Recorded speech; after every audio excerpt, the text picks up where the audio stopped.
All right, we want to bring in right now Democratic Senator and former presidential candidate Amy Klobuchar of Minnesota. Thank you for being with us.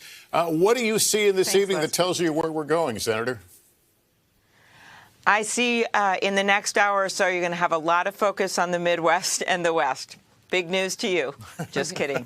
I think what you see is what we've known all along, and that is that these critical states of Pennsylvania, Michigan, Wisconsin, and Minnesota are going to be where it's at. And Joe Biden had to win these states from the beginning.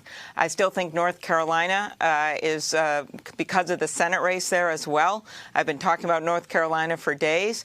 And then as we head west, we've got Arizona and Nevada and many other places. And I think one of the messages of the night is suburban women, and that Joe Biden is doing better than a lot of people predicted in the suburbs. I think a lot of that is the president's attitude and how he's divided people, whereas Biden has said, look, I'm going to be the president for all of America. Red, blue, I don't care. I don't care if you voted for me, if you didn't, I'm going to be your president. Really important in the Midwest. So you think this thing's moving to the Midwest. How does that blue wall look tonight? It's looking pretty strong.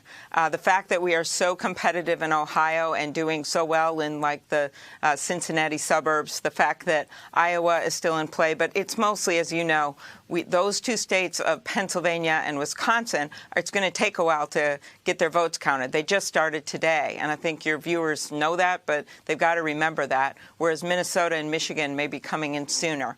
And so it's going to be a lot about that. The fact that we've got 4 Democratic governors in those states that have been having to bear the brunt of leading through the coronavirus. People know that in our states, whereas the president has shoved everything down to these governors. You've got a lot of things going on where these states have changed politically since 2016. Senator, you've mentioned the blue wall. You've said it's going to stay strong, but of course you would have liked to have some cushion. Are you disappointed that so far, at least, the Sun Belt is not turning into a blue wave as some had hoped it might for Joe Biden, at least one of them?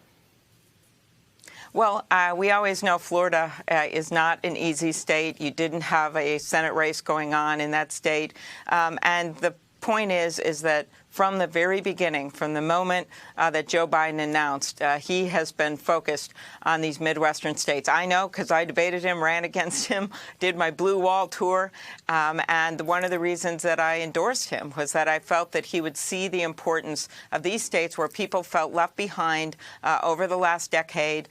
Donald Trump's policies, whether it's on trade, whether it's on manufacturing, have left a lot of people behind. And that's even before the pandemic started. Real quick, Senator Klobuchar, let's talk about your home state of Minnesota, because Republicans had hoped to make it competitive. They have visited there. It was close in 2016. Hillary Clinton only won it by 1.6%. You feel good about Minnesota going blue for Biden tonight? I do. We have a really strong statewide campaign. We've all hung together. We've got some key congressional races that I hope at some point you guys will get to. Tina Smith is doing well. I predict she will win. And we've had a huge voter turnout, despite some efforts by the Republicans at the last minute to stop votes from being counted. So we feel good about our state.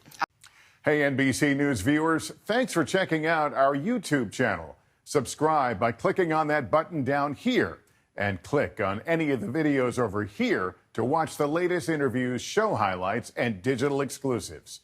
Thanks for watching.